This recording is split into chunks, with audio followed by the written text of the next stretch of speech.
In the last video we talked about writing out sign charts for linear factors, and I just want to do a quick review of that. Right, the way that it goes is if you see something like this and you want to make a sign chart for it, where is it positive, where is it negative, where is it zero, you first mark down the value of x that makes it equal to 0, or in this case 3 makes it 0, and on one side of 3 the expression will be positive. So if x is larger than 3, the value is positive, and on the other side, automatically all the time, you will get a sign change. The expression on the other side of 3, if x is over here, then the value will be negative. And we could use this as like a tool to solve inequalities, right? Even though we don't have to, with linear factors it's pretty easy, but if you were confronted with, say, this, what you could do is write out a sign chart for this expression, see where it's positive, see where it's negative, and then say, okay, the original problem asked for where is this less than or equal to 0, so the solution would be x is less than or equal to 3. Now, it doesn't have to be it doesn't have to be a linear expression. It just has to have some linear expressions in it. For example, something that's like this, not exactly it, but something that's really close, is if you had something like, say, 1 divided by x minus 4. If I want to write out a sign chart for this, how is this thing going to go? Well, it's basically the same exact thing. If you understand the principles behind this, this shouldn't be a problem. Alright, so what you do is draw out your number line, and now you mark down the numbers that make this expression, just this linear part, equal to 0. And that's going to be 4. Now when x is 4, though, since we want to write down the value of the expression, right, we can't write down a number here. We would usually put 0, but if you make x equal to 4, that's going to cause division by 0, and you don't actually get a number out of this. So what we do to kind of get around that is we say that if x is equal to 4, then the expression is undefined. Me personally, I just write an x down there, or maybe just like a squiggle line, just to let me know that if x is equal to 4, the value of the expression doesn't have any definition. All right, there is no number. It's never equal to 0. All right, not 0. But everything else goes exactly the same way. If x is on this side of 4, if x is larger than 4, and that's any number, 5, 6, 7, 8, 9, anything up to infinity, the value of this expression will be positive.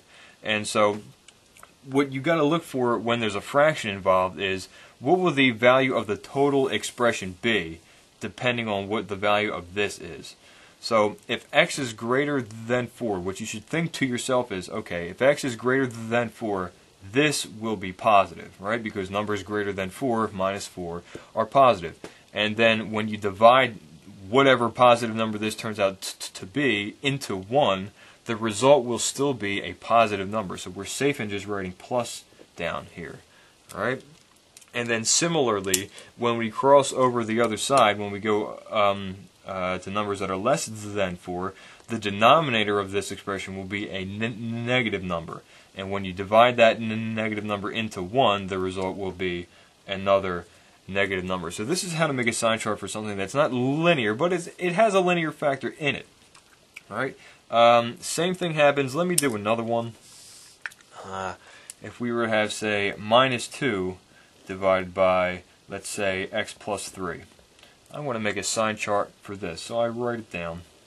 And I mark down the numbers that make the number or numbers that make the linear factor or factors, in this case there's only one, equal to 0.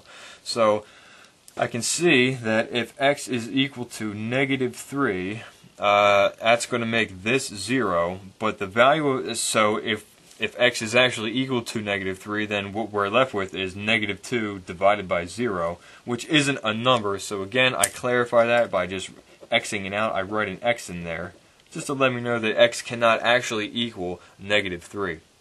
But everything else goes exactly the same. If x is larger than negative 3, again, disregard the top for a second. If x is larger than negative 3, then the denominator, this expression here, will be a positive number. And so, but don't forget about this negative on top now, right? As long as x is in this region, the denominator of the expression will be a positive number, but the numerator is going to be a negative number. So what you're going to wind up with in this region here is you'll have a negative number on top, namely the -2, divided by a positive number for a total of negative in this region down here. So then what happens when you plug in values of x that are on the other side of -3? Well, numbers less than -3 plus 3 are themselves negative. So you can be assured that if you plug in a value of x that's in this region here, the denominator will be negative, and what you'll have is you'll have a negative number divided by another negative number, which means that the result is going to be a positive number. Maybe I should fix these colors here. This will be positive over here, and this should have been written in a negative color there. Negative on the other side. Notice again, we always have a sign change, right? Since we just had a linear factor, it will change sign depending on which side of -3 that we're on. But the total sign of the entire thing is going to sort of depend on what's around it. This, having a -2 on top, is kind of similar to the last ones. Kind of similar to an example that I did in the first video. Similar to like this, -3, -2 x plus 3. All right, if we did a sign chart for this, it would match this, with the exception of well, the only difference would be, all right, at -3 we wouldn't get undefined, we would get 0. But still, if x was greater than -3, this expression would be positive, times -2 would make it negative. And then on the other side of 3, since we know that we're going to get a sign change, we only have to think about it, but we know that it's going to be positive on the other side. So far as making a sign chart goes, this problem and this problem are extremely similar. The only difference is that at a certain value, x is -3, one of the expressions is going to be 0, and the other one is going to be undefined. That's the only difference. So keeping that in mind, let's sort of bump this up to quadratic expressions here. Suppose I want to make a sign chart for something like this. We'll say x minus 3, but it's being multiplied by x plus 5, say. Now, this is a little bit more complicated, but the same principles apply. We want to know what values of x make this total expression positive and make the total expression negative. So one way of doing this is like this.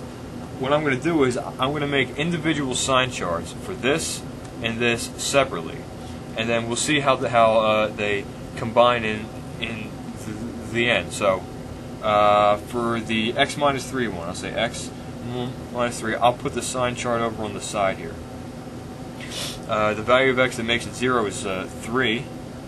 So 3 makes it 0. On the one side, I'll get positive, right? Number is greater than 3, minus 3, make it positive. This should be sort of routine by now, and it makes it negative over here. And for the other factor, the x plus 5, the value of x that makes that equal to 0 is negative 5. Now, since I want some correspondence here, I'm going to draw that to the left of the 3. So at minus 5, we might have to zoom in a bit. So at minus 5, the value of the second expression is going to be 0. And then it follows the usual pattern, right? If x is larger than minus 5, we get a positive number. And if x is less than minus 5, we get a negative number. Now these are just sign charts for the individual factors. What we are concerned with is, I want to make a sign chart for this whole expression. I want to know the values of x that make this in total positive or negative. But the good news is, we have little baby sign charts here for its factors, for the things that make it up. So making a sign chart for this should be pretty easy. What we should do is we draw out the numbers that make it equal to 0, just like we did when there was only one factor. So you can see that if x is equal to 3, then the value of the whole expression will be 0. And if x is equal to minus 5, the value of the whole expression will be 0, right? If I make x 3, it's going to be 0 times who cares, because it's going to be 0. And if I make x equal to minus 5, it's going to be who cares times 0, right? The whole thing is just going to be 0. So then look at what happens when we're in this region here. All right? If x is larger than 3, looking at the other two sign charts, you can tell that both factors are going to be positive, right? Because they have two plus signs here. If x is larger than 3, that means this is positive from this, and it also means this is positive because we have a plus sign over here.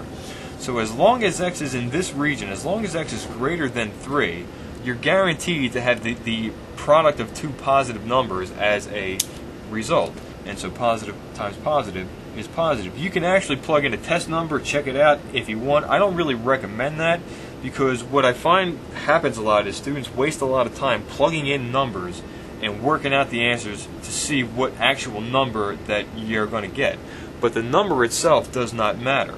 All we're interested in is whether the answer is going to be a positive number or a negative number. So the only thing that's really important to us is the sign of the two factors that make this thing up. So if x is larger than 3, we'll get positive times positive. That'll give us positive. What happens when we switch over here? Well, we go back to our constituent sign charts here. If x is in this region, now we've crossed over here, which means that this first factor switches from a positive number to a negative number, right? But this one does not change sign because we're still on this side of negative 5. We're still to the right of the value that would have made this one switch sign. So in between here, right, if you pick a value of x between minus 5 and 3, the first factor will be a negative number and the second factor will be a positive number, as is shown by this chart. And so negative times positive gives us negative. Again, something similar happens on the other side of minus 5, right? When we cross over minus 5, what are the signs of both of the individual factors? The first is still going to be negative because we already crossed over 3. So no matter what x value we pick in this region, the first factor is going to be a negative number, no matter what, because we're already in here. And now, since we crossed over the minus 5, the other factor, which used to be positive, also changes sign. So in this region here, both numbers are negative, and negative times negative is positive. Now that's how these things go, right? This is the actual answer here. We made a sign chart for this, right? Linear times linear. It's really just a combination well, this turns out to be, if you multiply it out, it's a quadratic. But it's really just a combination of two individual linear factors doing whatever it is that they do. We're looking for values of x that, we have to look at the effect of both of them to determine the final effect of the final answer. But basically, I would say most of the nice quadratic problems do this exact same thing, right? You just have to look at the signs of the individual factors. And if you're really catching on here, and if you understand that we're going to have a sign change whenever we cross over 0, right? Whenever we cross over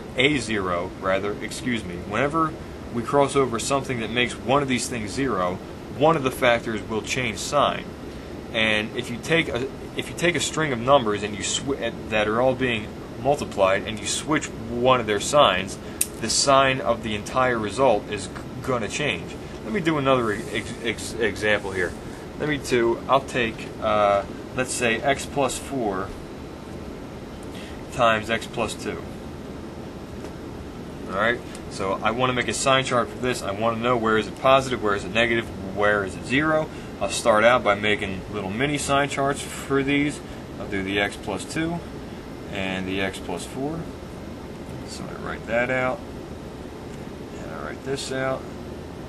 Alright, hopefully we're going to get to a point where we don't have to do this every single time, but it's good to just do it a few times to realize the dynamic of what's actually happening here. So again, I mark down the values of x that make the individual factors equal to 0. So if x is negative 2, this second factor here will be 0. And if I plug in a number greater than -2, that will make this one positive, and I'll get negative on the other side. And similarly with the other one, mark down the number that makes it 0, so that's, oh, I messed it up a little bit, that'll be -4. In fact, let me just redo this one again. Alright, so we're back with this second example here. I had the first sign chart out, and for the second one, alright, this second factor, if x is -4, it will be 0, and to the right of it we'll get a positive number, and if x is to the left we'll get negative. So let's just do up a sign chart for this whole thing now. Now we're going to do one for this, for the big thing, for the combination. I'll draw out a number here. There we go. Alright, so first we mark down the values of x that make it equal to 0. So the new expression is going to inherit the same zeros as the individual two. So at -4 it'll be 0, and at -2 it'll also be 0. So then what happens to the numbers around it? Well, I work from right to left here. I can see that if I plug in a number greater than -2, that both of the factors are going to be positive, right? If x is greater than -2, this will be a positive number, and so will this, guaranteed, no matter what. Doesn't matter what number I plug in. So I'm not going to plug one in. So but if I did, I would find that positive times positive gives me positive. And then when I switch over from numbers greater than -2 to numbers between -4 and -2, I notice that the first factor here switches sign. It goes from positive to negative, while the bottom hasn't switched sign yet, right? It does switch, but not quite yet. So in this interior region in here, as long as x is between these two numbers, this factor will be negative, and this factor will be positive for a combination of negative. And then finally, the same thing happens on the other side. If we go over here, all right, by the time that we get around to picking numbers in here, this factor had already switched from positive to negative, so it's a negative value no matter what. And now when we cross over to -4, it switches this sign to negative as well. So since both factors will be negative numbers, their product will be positive, and that's the way that goes. All right, we got a sign chart for the whole big thing here. Now, if you do enough of these, again, you'll find that whenever there's going to be a 0, as long as they're linear factors, you will always get a sign change. So you really don't have to worry about it too much if you can keep that in mind. You know that you'll always have a sign change. For example, why don't I do one that I'll just do it out quickly first, and then I'll do it in a detailed fashion.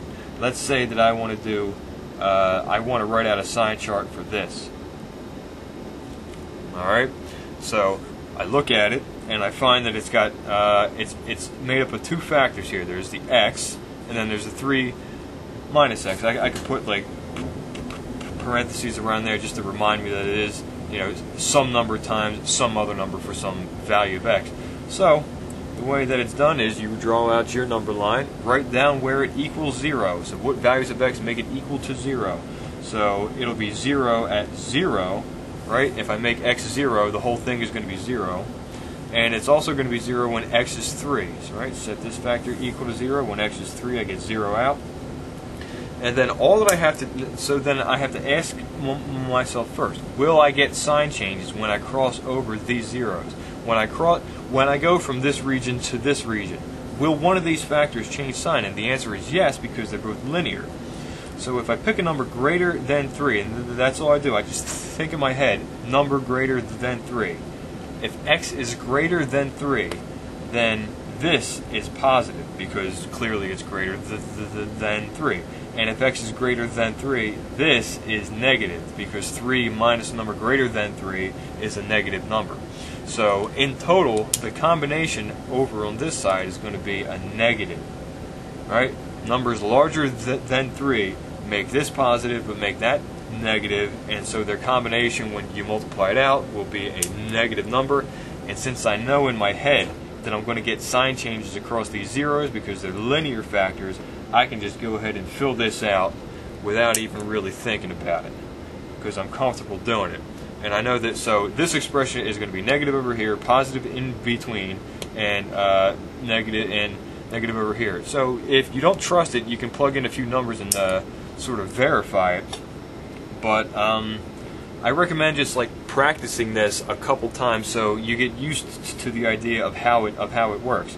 If I write it out long ways, say, I'll make individual sign charts. I'll do one for the x, and then I'll do one for the 3 minus x. Can you see that? Yeah, alright, 3 minus x and x.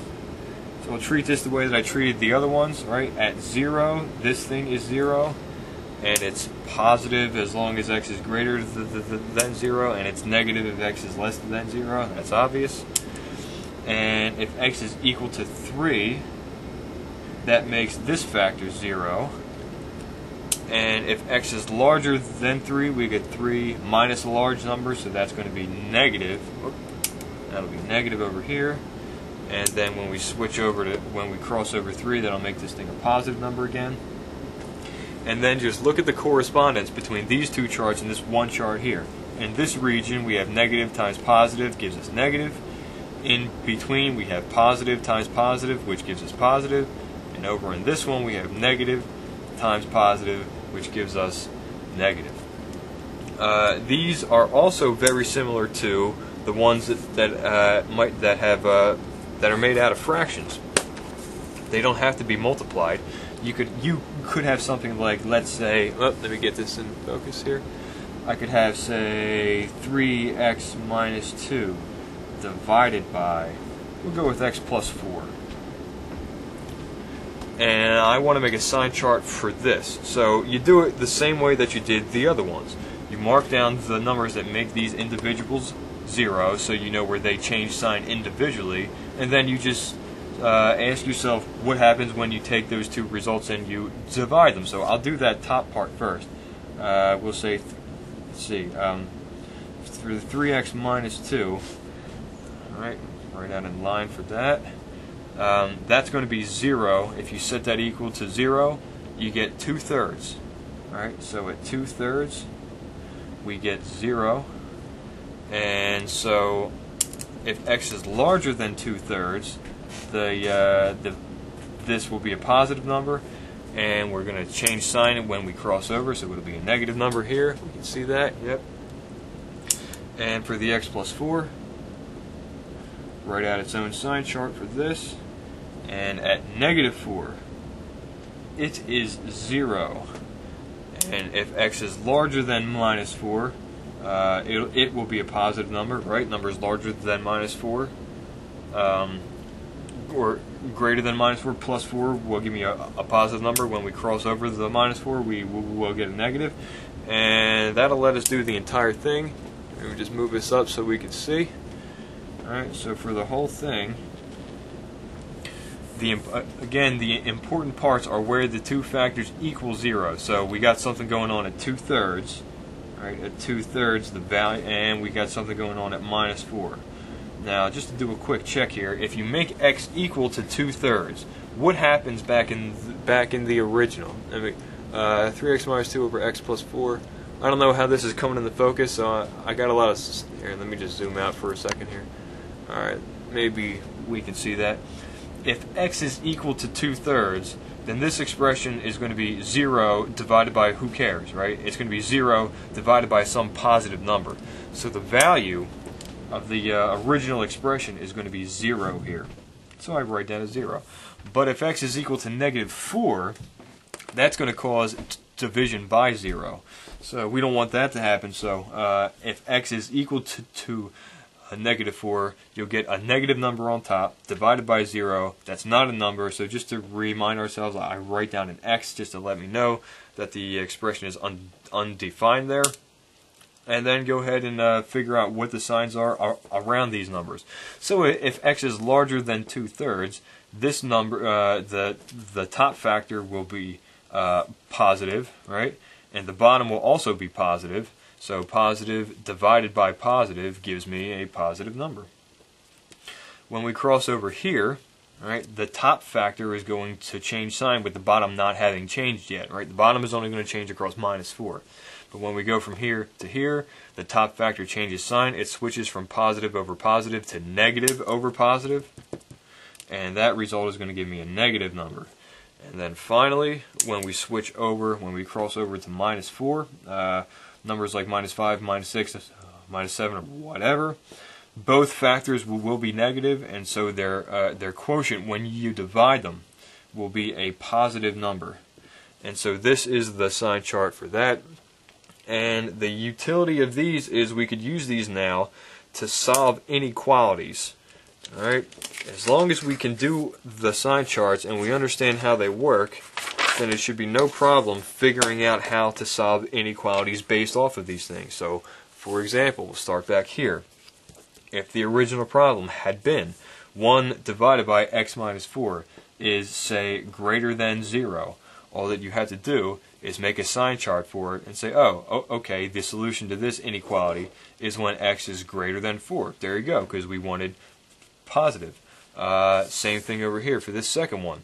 Suppose we wanted to know where is this expression less than exclusively less than 0. Well, write up a sign chart for it and just see where it turns out to be negative. You look at your sign chart, we want negative, so the solution to this is x is greater than -3. Similarly with these quadratic ones down here. If the original problem had, for example, been this, alright, solve this inequality, then, well, all that you have to do is write out a sign chart for this, and we know it goes positive, negative, positive. So we want less than 0, so the answers are x is between -5 and 3. And the answers are these ones here. Once again, suppose we had, let me take a different one here. Suppose we wanted to do this one, and we wanted to know where is this expression less than or equal to 0. Well, we write out our sign chart here. And wait, hold on a second. We have our sign chart here, and we just want to look for the values of x that make the expression in the red or 0. So the answer to this would be either x is less than or equal to 0, right? Or, that's an or, x is greater than or equal to 3. We say the or equal to because we're permitting 0 to be an answer. And finally, let's suppose that we had started off wanting to solve this inequality, less than or equal to 0. Alright, if we had started out with this, we would make up a sign chart for it, look at this, and look for the negative values. And so we're looking for less than or equal to 0. So anything between -4 and 2/3 counts, right? All these counts because they make it negative. 2/3 counts because we were allowing for 0. Yeah, right? So that one counts too. But the -4 does not count because if x is -4, then the value of the expression is undefined, so we have to throw that one away.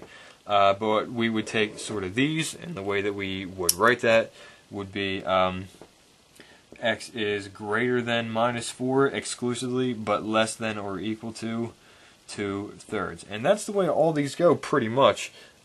If you understand that each of the linear factors is going to change sign across the numbers that make it 0, these ought to be a piece of cake, no matter how many of them you have. I'll do one last quick example just to give you a taste of the ones that are just a little bit more difficult. If we have something like, say, x minus 2 and x plus 5, if I want to write up a sign chart for this, if I did it the long way, I would make individual charts for this factor, and this factor. But I know that the end result is going to be, well, the important numbers are where is it equal to 0. So this thing is going to be 0. This will be 0 at 0, and this will make the expression. All right, if x is 2, the expression will be 0, and if x is -5, the expression will be 0. And then I have to ask myself, will the well here, if I plug in a number greater than 2, I just have to see what would that do to each of these factors. So I just think if x is greater than 2, this will be a positive number because we're greater than 2. This will be a positive number because numbers greater than 2 minus 2 are positive. This will be a positive number too because numbers greater than 2 plus 5 are positive. So let me just abbreviate that here. I'll write over here we get positive times positive times positive, and the end result will be a positive number.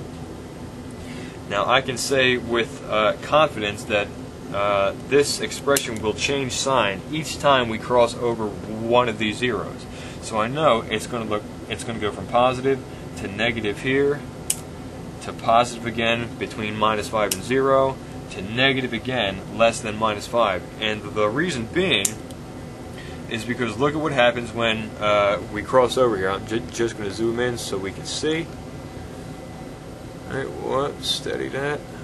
Alright, when we go from here to here, the middle factor will change sign. So it's no longer plus plus plus, but it's plus minus plus. And switching that middle sign will change the sign of the entire thing to a negative number. Once again, and it's going to stay negative forever, right? Like it's positive, but this middle one here is going to be negative negative forever. On the other side of 0 now this one changes sign, right? Now this factor changes sign. So we go from plus minus plus to minus minus plus, thereby switching the sign back to positive again, right? Negative times negative is positive, times positive gives us positive. And then finally, when we go over here, the last factor switches, and we go from negative negative positive to negative negative negative, and that combination switches the entire thing back to a negative number. So we write it down as negative. So this is a sign chart for this expression here. And had the original problem been something complicated like solve this inequality, what you would do is just write out the sign chart, pick out the negative parts, and say, okay, the solution to this is x is less than or equal to minus 5, or x is between 0 and 2.